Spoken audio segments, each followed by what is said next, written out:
வணக்கம் நண்பர்களே. இப்போ பார்த்தீங்கன்னா, பிக்மும்பை ஆப்பில தான் நம்ம எப்படி ரெஜிஸ்டர் பண்ண போறோம், எப்படி டெபாசிட் பண்ண போறோம் பார்க்க போறோம். முதல்ல உங்க நம்பரு, உங்களுக்கு தேவையான பாஸ்வேர்டு என்ட்ரி பண்ணிடுங்க. என்ட்ரி பண்ணிட்டு லாகின் பண்ணிக்கோங்க. லாகின் பண்ணீங்கன்னா அந்த மாரி கேட்கும். இத கரெக்ட்டா அந்த இடத்துல செட் பண்ணி வச்சுக்கோங்க. செட் பண்ணீங்கன்னா கரெக்ட்டா உள்ளக்க போயிரும். உள்ளக்க போனோன்னே, இதான் உங்களுக்கு என்ட்ரன்ஸு. என்ட்ரன்ஸ் பார்த்துக்கோங்க. இப்படி தான் இருக்கும். அதில வந்து ஃப 1 நிமிஷம் இருக்கும். 1 நிமிஷத்துல தான் நம்ம போட்டு எடுக்க போறோம். அந்த 1 நிமிஷத்த கிளிக் பண்ணீங்கன்னா, உள்ளக்க போகும். இதெல்லாம் நம்ம பிக்கா, ஸ்மாலான்னு தான் போட போறோம். பிக்கா, ஸ்மாலான்னு போட்டு அமௌண்ட்ட டபுள் ஆக்க போறோம்.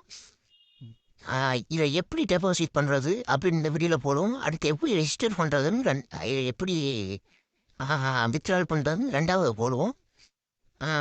செகண்ட் வீடியோ வேணா கேளுங்க. எப்படி வித்ட்ராவல் பண்றது? ஏன்னா வித்ட்ராவல் ப்ராசஸ் உங்களுக்கு வந்து கொஞ்சம் ப்ராப்ளமா இருக்கும். அத நம்ம நெக்ஸ்ட் வீடியோல போடுவோம்.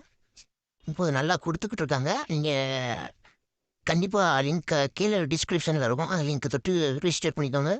இப்ப எப்படி டெபாசிட் பண்றதுன்னா, வேலட்குள்ள போய்க்கோங்க.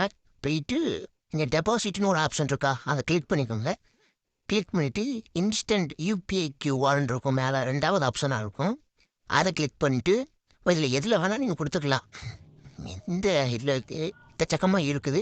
நீங்க எதுல வேணா குடுத்துக்கலாம். நான் ஃபார் எக்ஸாம்பிள் ஒரு ரூ. 100 குடுத்து கீழ டெபாசிட்ன்னு இருக்கா? அதுல டெபாசிட் குடுக்கேன். குடுத்தோனே உங்களுக்கு இந்த மாரி உள்ள போகும். உள்ள போனா இப்படி இருக்கும். இந்த கியூஆர் கோட நீங்க ஸ்கிரீன்ஷாட் எடுத்து யுபிஐல போட்டீங்கன்னா, உங்களுக்கு அந்த அக்கவுண்ட் வந்துரும். அதில ரூ. 100 போட்டு விட்டீங்கன்னா, டன் ஆயிரும். இப்படிதான் ரெஜிஸ்டர் பண்றது. பார்த்துட்டோம்னா, நெக்ஸ்ட் நம்ம வந்து எப்படி வித்ட்ரால் எடுக்கிறது நம்ம நெக்ஸ்ட் வீடியோல போடுவோம்.